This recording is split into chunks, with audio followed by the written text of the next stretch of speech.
Alright, so good day. Good day, no? At muli po tayo nagbabalik para sa ating pong lesson in Introduction to the Philosophy of the Human Person. Okay, so matagal tayo nawala, pero we're here again. And today, I'm going to give you a brief discussion on the kinds of freedom na meron tayo bilang tao. Okay, so but before we proceed with these three concepts, first and foremost, we have to understand the meaning of freedom and its essence, no? Okay, just to give you a short definition of the word freedom as given and provided by our reference book.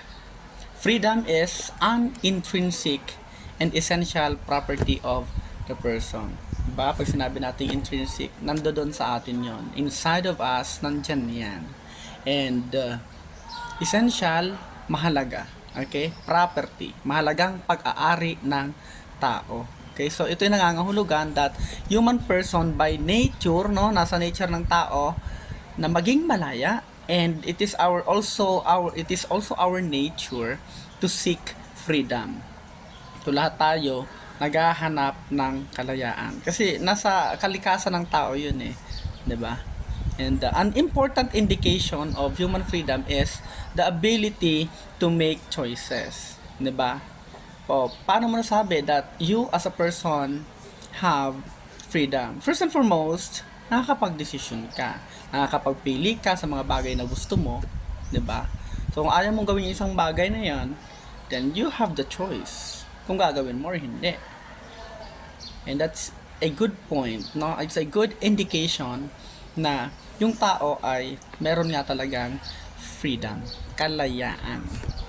And another indication of human freedom is that we can perform actions. We can choose the course of actions we want. Okay? So, halimbawa, ako, inutusan mo ako, for instance, na maglinis ng bahay ninyo or ng kwarto ko, let's say, freedom ko to perform or to obey you or not. Diba? It's an indication na tayo ay merong tinatawag na freedom.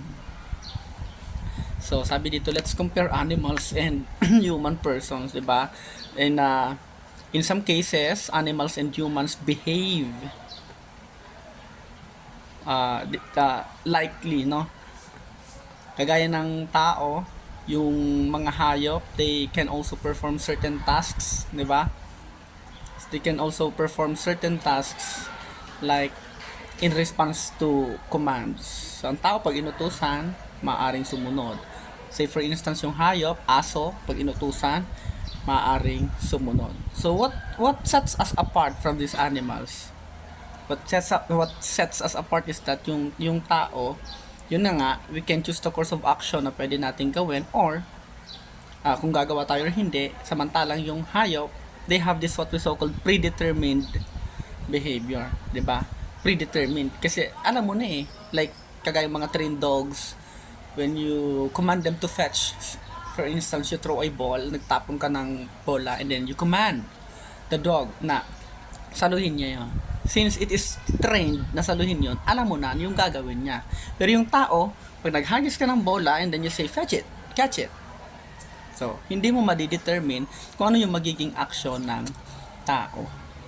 Maaaring, dahil nagulat siya, kaya sasaluhin niya yon, or maaaring, hindi niya saluhin yun. May choice siya. Okay? And tayong tao kasi we do not experience the world na nai-experience ng mga hayop, 'di ba? And eto yon, freedom is rooted in the human person's self-determination and the exercise of intellect and free will. So yun, meron tayong free will. So since meron tayo nun, bahala tayo kung gagawin natin ang isang bagay or hindi. Malaya tayo. Okay? So let's proceed now with the kinds of freedom. There are three kinds of freedom. And the first freedom is yung tinatawag nating physical freedom. So what is physical freedom?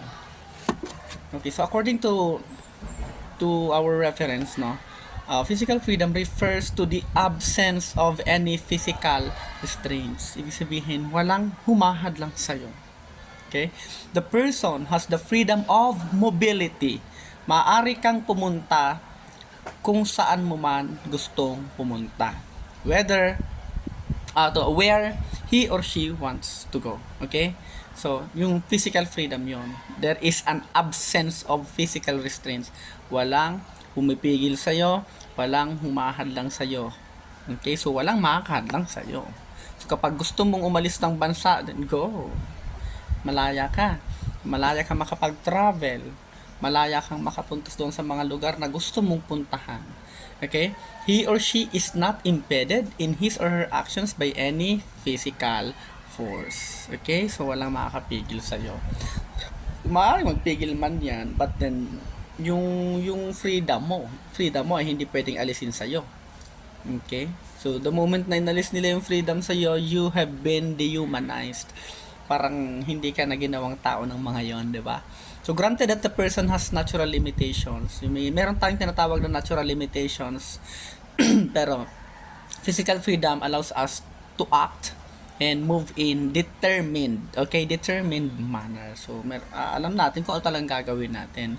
So, one of the natural limitations na meron yung tao is that we cannot be everywhere at once. So, we are not omnipresent, di ba? So, halimbawa, at this very moment, nandito ako ngayon, nasa harap ng camera, nagsasalita. Hindi pwedeng na sa parehong oras na habang nagsasalita ako, nandoon din ako sa kung saan. Nandiyan ako, malapit sa, dito nakatabi ko, wala. That's one of my natural limitations. We cannot be everywhere at once.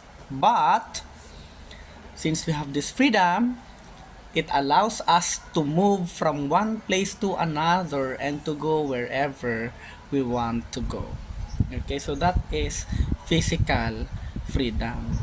Napakadaling intindihin lang naman yun eh. Walang makakapigil sa'yo kung saan mo gustong pumunta. Dahil you as a person have this physical freedom. And that is the first kind of freedom na ating pong tinatalakay today. Okay?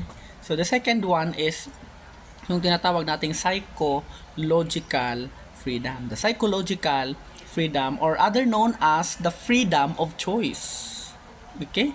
So, the person is free to perform actions that he or she considers right and wise. Yung mga bagay na sa tingin niya, na kinukonsider niya, na tama, matino, nararapat niya, malaya niyang magagawa ang mga bagay na yon, because that person is granted this what is so-called psychological freedom. Okay? Again, yung psychological freedom is the freedom of choice. So mula doon we can say na itong psychological freedom na to ay lahat ng gusto mong piliin, mapipili mo. Okay? Lahat ng gusto mong gawin, magagawa mo. A person is also free to act or not to act. Kasi may choice ka. Okay? May choice ka. Halimbawa ngayong araw, it's Friday, and every Friday, yung ibang klase ng senior high school, especially the academic group, nasa ACAD ako, wala akong schedule ng pagtuturo every Friday. So, buong maghapon ang gagawin ko, 'di ba? I have the freedom to choose kung anong gagawin ko.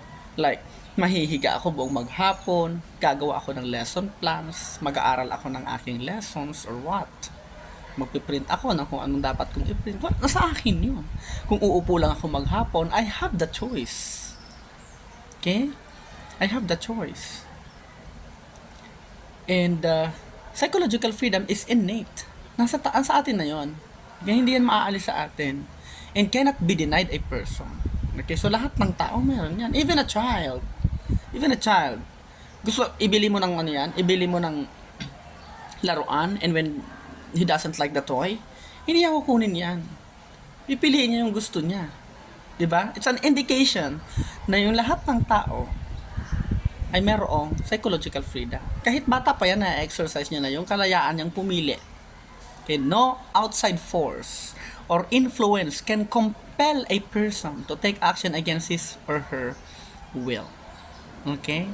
So, walang makakapagdikta sa atin na gawin yung mga bagay na yun kahit alam natin na labag sa kalooban natin. Though may instances na nagagawa natin yun, that is case-to-case basis. The moment na ikay inutusan na gumawa ng bagay na labag sa iyong kalooban, you have been dehumanized. Okay? So, inalisan ka ng karapatan, inalisan ka ng kalayaan, hindi ka na ginawang tao. Okay? That is psychological freedom. The freedom of choice.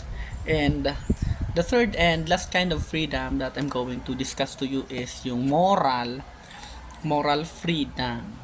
Diba? Yung word na moral that pertains to the goodness and the badness of an act. That is morality. Now, moral freedom refers to using freedom in a manner that upholds dignity and goodness. Kasi yung moral freedom siya So, dapat lahat ang ginagawa natin ay mag-uphold ng tinatawag nating dignity. That's respect Diba? Sa ating pagkatao and goodness, kabutihan. Freedom is not an object. Hindi siya isang bagay na maaaring gamitin ng tao in whatever way he or she pleases. Hindi yun Hindi porket meron kang kalayaan, lahat ng gusto mo talaga magagawa mo. We all know that ang freedom ay merong kaakibat na responsibility. Okay, so, hindi porket sinasabi ko na tayong tao ay malayang nakagagawa ng mga bagay na naisin natin. But that is not an object. Hindi siya isang bagay na hanggat gusto nating gawin hanggat gusto nating gamitin or i-overuse ay gagano'n na natin, 'di ba? We should always consider na meron tayong limitation. Minention ko yung kanina, is yung natural limitation. Pero as a person, as a being granted with freedom, meron tayong mga limitations dyan. Again, it is not an object. Okay? It is not an object that a person may use in whatever way he or she pleases. Masaya ako dito, kaya gagawin ko to. Oo, masaya ka. The question is, okay ba siya? Maganda ba siya? Beneficial ba siya? Not just in your part, pati ba sa ibang tao, makakatulong ba siya? Okay? Kasi dapat yung tao must use his or her freedom to grow as a person. So dapat magagamit natin yung kalayaan natin para tayo lumago bilang isang tao. A person becomes more free. Okay? Mas nagigit tayong malaya pag nagagamit natin ng maayos ang ating freedom. Pero nababawasan or we become less free when he or she uses it in a bad way. Okay? So, pag nagagamit natin yun sa hindi maganda, tama. We become less free. Unang-una sa lahat, you committed a mistake against the person. Diba? So, say for instance, nagawan mo siya ng kasalanan. Yung freedom kasing sinasabi dito is, yung nababawas yung freedom mo, parang hindi maganda na nabubuhay ka na parang meron kang tinataguan, meron kang takot na nararamdaman just because gumawa ka ng bagay na hindi maganda. That's over-exercising, your freedom. Okay, so I hope you understand that humans have a natural inclination of what is true and good. Natural inclination natin yun kung ano ang totoo at ano ang tama. And when a person uses his or her freedom to do acts that violate human dignity and goodness, he or she dehumanizes himself or herself and effectively negates human freedom. Okay? So, kapag nakagawa tayo ng mga bagay na labag, labag sa batas ng Diyos, batas ng tao, dehumanize natin yung ating pagkatao, yung ating sarili. Parang hindi na tayo naging tao the moment na naka-violate tayo ng human dignity. Example is you disrespect others. Diba? Kahit yung sarili mo, na-dehumanize mo na eh. Okay? And negates human freedom. So this is moral freedom. Okay?